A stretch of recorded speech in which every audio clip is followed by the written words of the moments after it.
Hello everyone, welcome to சித்திரமே. சித்திரமேல இன்றைக்கி நாம் பார்க்க போகிறது என்னென்னா, 30,000 சம்பளத்தில் என்னால் 50% சேமிப்புக்கும் 50% செலவுக்கும் என்னால் பண்ண முடியல அப்படின்னு சொல்கிறவங்களுக்காக இந்த வீடியோ. நம்ம 30,000 சம்பளத்தில் எப்படி நம்ம 35% நம்ம சேவிங்ஸ்க்கும் 55%லேருந்து 65% வரைக்கும் நம்ம செலவுக்கும் எப்படி நம்ம பிரிக்கிறது தான் இந்த வீடியோவில் உங்களுக்கு சொல்ல போகிறேன். வாங்க வீடியோக்குள்ளே போகலாம். ஒரு நோட்லேயோ ஒரு பேப்பர்லையோ இந்த மாதிரி ஃபுல்லாக எழுதி வச்சுக்கோங்க உங்களோடது.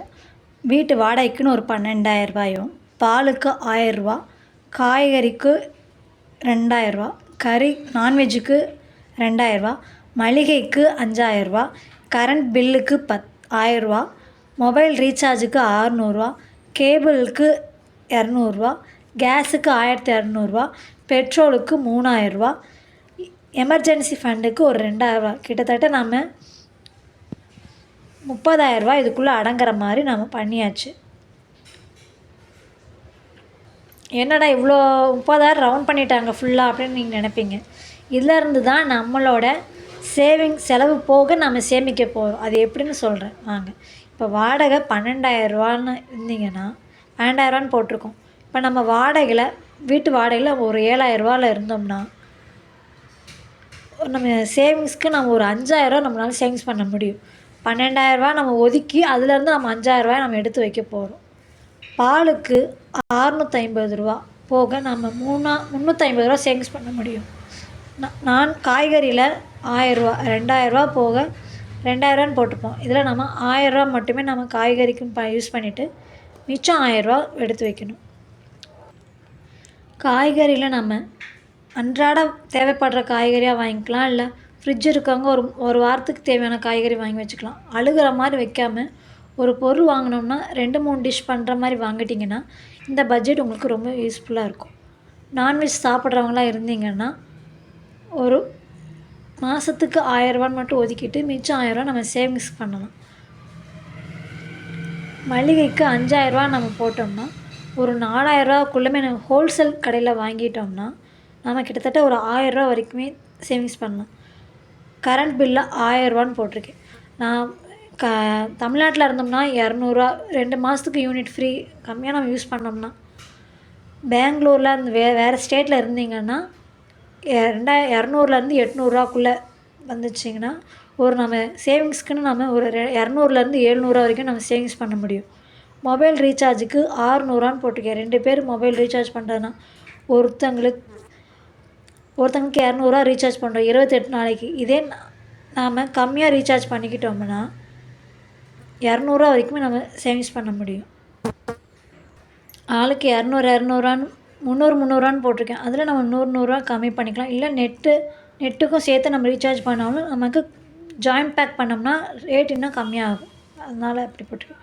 கேபிளுக்கு 200 ரூபா, கேஸுக்கு 1500 ரூபா. நம்ம மாதம் ஒரு சிலிண்டர் வராமல் 1.5 மாதத்துக்கு 2 மாதத்து வரைக்கும் நம்ம யூஸ் பண்ணோம்னா நம்மளால் 600 ரூபா வரைக்குமே நம்ம சேவிங்ஸ் பண்ண முடியும். ஒரு வருஷத்துக்கு ஒரு 600 ரூபாயிலேருந்து 1200 ரூபா வரைக்கும் நம்மளால் சேவிங்ஸ் பண்ண முடியும்.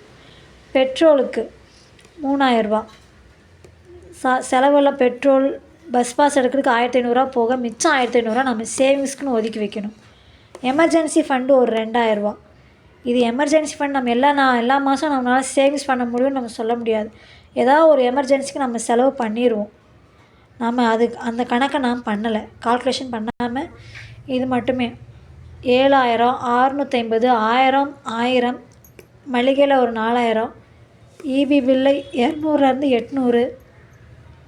இந்த மாதிரி ஒவ்வொன்றத்தையுமே நம்ம கம்மி பண்ணி எவ்வளோ நம்ம செலவு பண்ணியிருக்கோம்னா ஒரு மாதத்தில் கணக்கு பண்ணோம்னா கிட்டத்தட்ட இந்த 2000 ரூபா நான் சேர்க்கல. இதில் 16,000லேருந்து 17,000 வரைக்கும் நம்மளால் செலவுக்கு போக மிச்சம் நம்மளால் 10,000லேருந்து 11,000 வரைக்கும் சேவிங்ஸ் பண்ண முடியும். அதுதான் 35% நம்மளோட 100% சம்பளத்தில் 35% நம்மளோட 30,000 சம்பளத்தில் கிட்டத்தட்ட நம்ம 35% நம்ம சேவிங்ஸ்க்குன்னு நம்ம ஒதுக்கி வச்சிடணும். மிச்சம் இருக்கிற 55%லேருந்து 65% நம்ம செலவுக்கு நம்மளோட எல்லா தேவையும் இதுக்குள்ளே நம்ம அடைக்கணும். இதுக்கு மேலே என்னால் சேவிங்ஸ்லாம் அதை பண்ண முடியலன்னு நினைக்கிறவங்க, 50க்கு 50 என்னால் சேவிங்ஸ் பண்ண முடியலன்னு நினைக்கிறவங்களாச்சும் இந்த மெத்தடை யூஸ் பண்ணிக்கலாம். 65% நம்ம செலவுக்கும் 35% நம்ம சேவிங்ஸ்க்கும் நம்ம பண்ண போகிறோம். இதில் நம்மளோட விருப்ப செலவு, அத்தியாவசிய செலவு எல்லாமே இதுக்குள்ளே அடங்கிடுது. ஒரு மாதத்துக்கு இவ்வளோ 30,000 சம்பளம்னா அந்த 30,000 கையில் இருக்கணும். அதை வச்சு செலவெல்லாம் போக மிச்சத்தை நாம் சேவிங்ஸாக பண்ணணும்.